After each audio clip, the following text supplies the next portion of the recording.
Bill talked about horizontal stack opens up the space, and the unders in the deep space.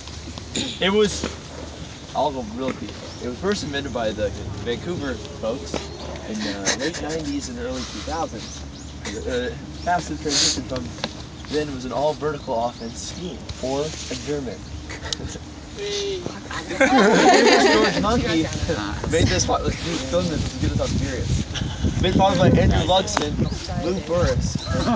In the mid 2000s, Sockeye perfected this offense. Some of the best athletes in the world, and were able to win championship after championship. Since then, an offense has been adapted to most all levels of ultimate, and you'll see mostly youth only play horizontal nowadays.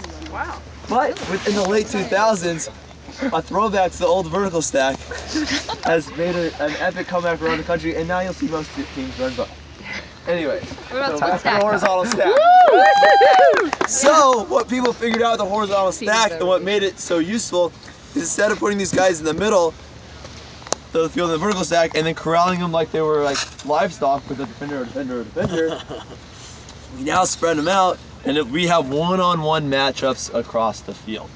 All right, it is scary, it is dangerous when you're guarding these middle cutters because they have all the space to cut out, all the space to cut under. That's the basic principle of this stack, is just creating space in a new, cool way, which is actually not new nor cool anymore. All right, so how we look at this offense is it's the most powerful when it's in the middle of the field. So you'll have read, but when the disc is in the middle of the field. So why is that? Why is that, you say? Because it opens up all the space and it's easier to use all the space when you're in the middle.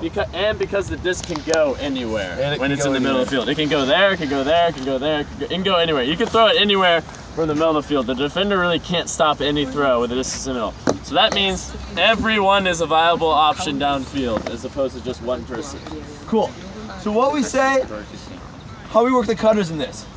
So what we say is if the disc is in the middle of the field, we have two cutters on stage. That's these two guys. So they are the ones that are cutting when the disc is in the middle of the field. And they are working together to the disc. For instance, we both don't want them cutting under together. We both don't want them cutting out together because we want to keep that one-on-one matchup, right? So, we'll go into further depth of the cuts you'll make, all right? So, as a general rule, if the disc is over here, now which people are cutting? Two on the side. These two are cutting. Cool? So that's this principle of cut. On this side, these two people are cutting. Alright, so how this offense works the best is if it's in the middle of the field, we have these two people cutting in and out, getting the disc, and what are these rails doing? So we have two people on the rails. Clearing space. They are clearing space, and they have to. When we get in trouble is when these guys just ease on deep, just drift deep, and it just screws us. Right? These guys are within 5 yards of the sideline. They're also anticipating. Right? If I'm playing this position, I'm over here, I'm on the sideline, I'm watching these guys, I'm ready to make a deep cut. Because if one of these guys were to get the disc in an advantageous position, that these guys one-on-one the rest of the field. Yeah, they will be making that like second cut that we worked on yesterday, that kind of continuation cut. Cool. So yeah, so just like yesterday when we were working on kind of the second cutter getting out into space, these guys are already out there, right? They don't have to make a cut, they just have to make sure their timing is right. So we think about it like the people who are, the two in front of the disc are the active cutters, and the two outside, I'm not gonna say inactive, they're less active. You think about it like that. Boom. So these guys are cutting the middle of the field when the disc is there, but what if they don't get it? Because we know not every offense is perfect. They don't just like, boom, you get the disc, get the disc, get the disc, and we'll have you score this time. Right? So these guys cut probably only 2 or 3 cuts the most, and then they have to clear. Right?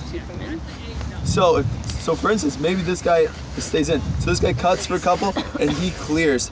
So he has to get to the sideline, or away from the action. Right? So we're gonna use the term push. Right?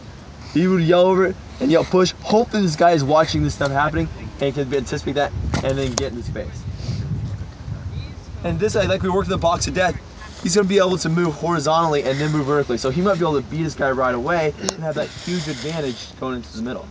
So that's why we don't want these guys just taking up all the time they want. We want them working hard and then getting out. And this guy getting in, working hard, and then getting out. Or getting the disc. Cool. So again, it's cut, push, they don't get it. Alright. That's enough talking for now. We're gonna start. Push. This guy or the hammer? When he's out. This guy. Calling himself out. Yeah, he's basically calling himself out, push, and going out. So basically, this guy on this rail, really, you have to stay there even if you think it's your turn. If this guy's still cutting like it is, you running in there doesn't help you, right? Because you're just taking an extra defender, you're taking your extra self. So you're just waiting. Can you yell to them, push? Yeah, you can yell, come on, you gotta leave. You need to get out of there. Yeah, you gotta get out. Gotta leave. Yes, you suck. Our team sucks. Other two, those two others, we don't have the. There doesn't have enough discs. Yeah. Let this guy here. There you go. That's what it's gonna look like. Something like this. More or less like this. We'll talk right now. I think that's I'll about talk it. about that later. All right, so how we're gonna start with is we're gonna have a line on each side, and we're gonna start with just these two middle cutters at once. So how it's gonna work is, can I get a thrower? All right, so go over here.